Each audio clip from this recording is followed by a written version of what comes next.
Hi, and welcome to episode number 42 of Basha's Thoughts. 42. This is the answer. Well, at least if you're a fan of Douglas Adams and his book, The Hitchhiker's Guide to the Galaxy. 42 is the answer to the ultimate question of life, the universe, and everything. But then, of course, what is the question? That is the question. And this is what I would like to talk to you about in this episode. Imagine that the world that you have around you, everything that you experience is the answer. And then the question becomes, just like in the book, what is actually the question? If you learn how to pose questions well, then you kind of learn how to create an experience for yourself.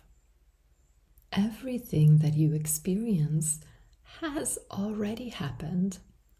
If you think about it, for instance, if you think about something that you see, well, you kind of know that in order for you to see something, light must have traveled and reflected off of that thing, gotten into your eye, and then gone through a bunch of processes. That's how we usually see. And so everything that you see has already appeared, is already the past, is already no longer in its potential form, but in its expressed form. And so everything you see and hear, or taste, or smell, is kind of already old news, is kind of already set, no longer potential. This is a little bit like knowledge, or something that we know. It's already decided, already in its firm form, and not really open to change anymore, not open to evolution, because it already is as it is. A question, on the other hand, has a lot more potential to it, because you ask about something and you are open to learning about something. So that contains greater potential than a specific answer. And it is interesting to note that when we tend to ask more questions in our interactions with others, often these interactions can become more meaningful and interesting.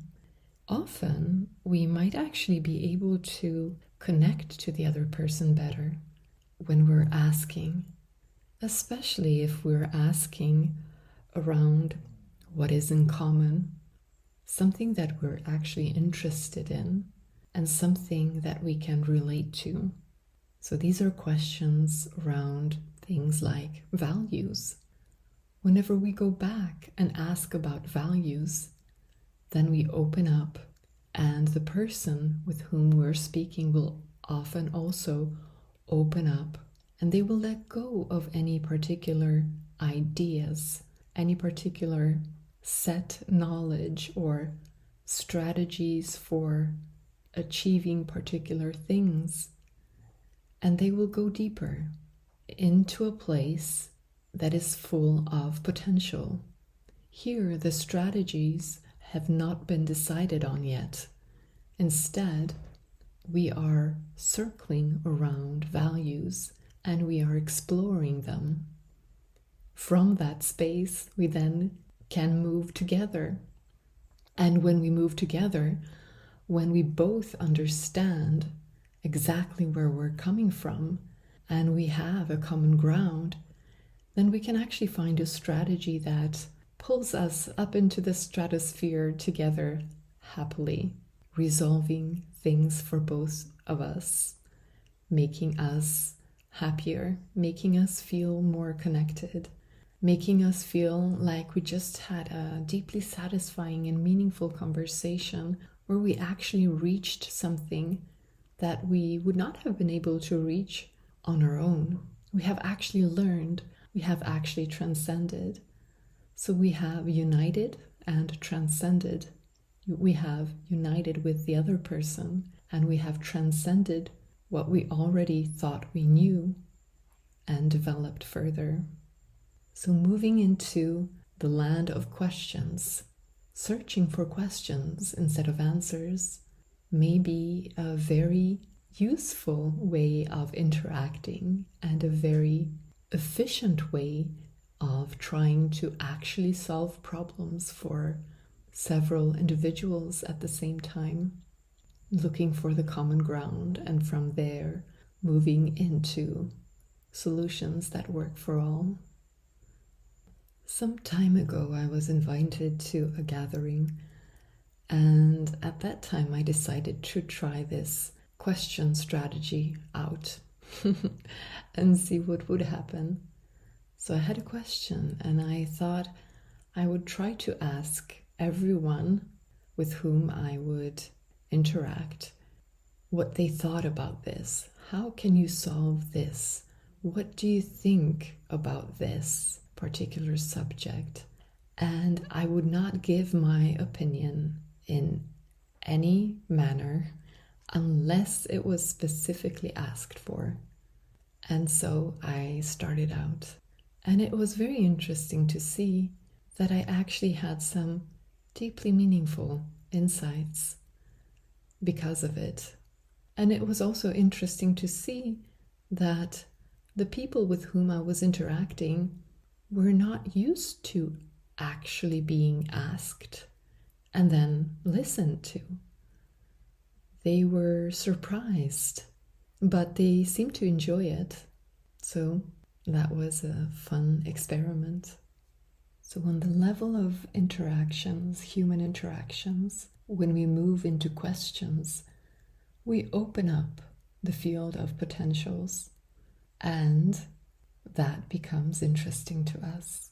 But what about our experience?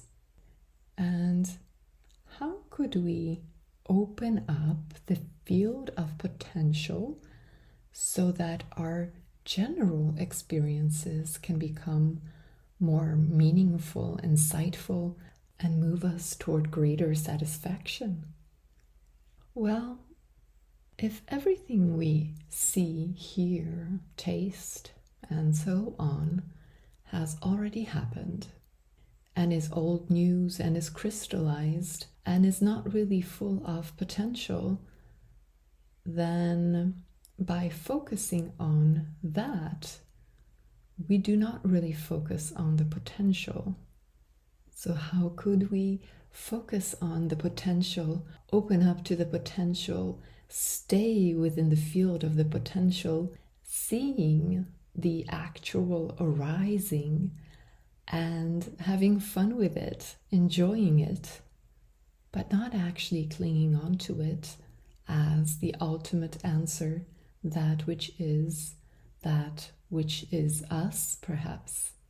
Again, it is the clinging of our knowledge, clinging to our knowledge, to the knowledge of our experience, that takes us away from the freedom of the potential. I remember once I had a book with these little psychological experiments, and on each page they suggested an experiment. And one of these was to imagine that you only exist for a particular time. So I don't remember, maybe a minute or 5 minutes. And that is your existence. So imagine that you were born right now, but actually you were born with all of your memories. So it appears as though you have lived this whole lifetime, and it's full of all sorts of thoughts and beliefs and memories, but actually you only came into existence a couple of seconds ago. and you will disappear within a minute or so. And the idea was to set a timer and see what you would experience everything as, knowing that that is reality. That is actually the truth. So when I did this, I felt that the strength of all of my memories was released. So I felt a lot more free. Everything to me was actually new. It was not the window that I was looking at, was not the window that I had seen so many times and already could describe it without looking at it. Instead, it was completely new, the first time I ever saw it. And every moment was new to me. That experiment actually helped me move more into the field of potential, the field of possibilities, instead of knowing where I was, what I was doing, where I was going, what was important, what memories I had. Instead, everything was a lot more vibrant and new and actually beautiful. The more we can let go of our clinging to our knowledge and ideas, the more we can experience the beauty of the present moment. When we can de-identify with, stop clinging to things, ideas, memories. It doesn't mean we don't have them. We can still have them, and we can delight in them while seeing the beauty that is around us simultaneously. And of course, this might sound good, but how do you actually do it? How do you move into that space? How do you find it? Well, spending time in it automatically makes it easier for you. It's the last episode of Hanging Out with Yourself. I think it was episode 41. The more you hang out with who you truly are, which is the unlimited potential, the more you can identify with it as opposed to identifying with any particular image of who you are, any particular role that you're playing. And the less serious everything becomes, the more playful you can be, the less fear you have.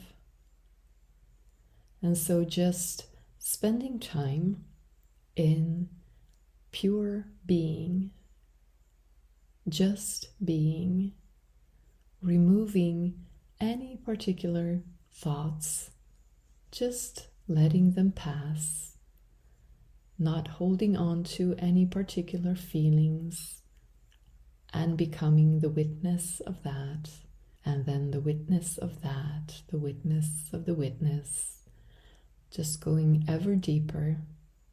Of course, in the beginning, there's a lot of stuff coming up, and it seems as though there's actually even more coming up than before you started this meditative state. But after a while, it will settle, and then you will find yourself in a peaceful state. And even if nothing happens in that state, something extremely valuable is actually going on. You're actually moving into a more open state where you have access to more potential. And you are letting go of having to cling on to any particular knowledge. You're moving into the state of creation, where the questions are, the questions that then become your experience. Because what you experience is actually very much related to what you ask in those states. And those states we are often not even aware of, because we are so focused on a particular expression of something. And so we're focused on things that are no longer evolving, but, well, not dead, just stagnant. They are fun to play with, but they are not us. And so letting go of them and having our being in our being makes us so much more satisfied, makes our experience so much more meaningful. And this is why we tend to find ourselves in these synchronicities.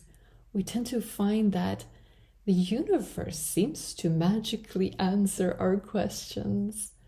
We have a question and then we find the answer around us. You might have noticed this. This is pretty obvious in quite mundane manners, such as, for instance, if you happen to have a problem with your foot and so you might have to use crutches for a while. Well, then you notice that, oh, there are so many people using crutches everywhere. There are so many people limping. I had no idea. Of course, these people were limping before as well, but you just didn't see them. And so what you see, your experience, is based on what you're asking for, what you're focusing on. So this is something that I think most people would agree with and is not particularly strange. But when you do start getting into this state of being, and pure being, as pure as you can get, and just staying there, just being, without any magic having to happen, just that will actually move you into a state that will start apparently magically creating these synchronicities around you that are far more satisfying than just seeing people limping because you have a problem with your foot. And you actually find answers to deeper questions. So on the level of interacting with people, focusing on asking questions, you can create deeply satisfying interactions. And on the level of your own experience in general, by being in you, by opening up to the level where you are creating your experience and staying there, you will actually be open to seeing how beautifully you create things, because then you will be more aware of the questions that you're actually answering, and the 42 will be profoundly meaningful to you. It will not be just another day, just another experience. It will seem like the culmination of amazing things you have been waiting for. And it may even seem miraculous, but you're actually only moving into a state of greater potential, and your awareness is there. So you're just aware of the questions you're asking, and then seeing the beautiful answers reflected in your experience. This is it for today. I might talk to you in another podcast. Take care.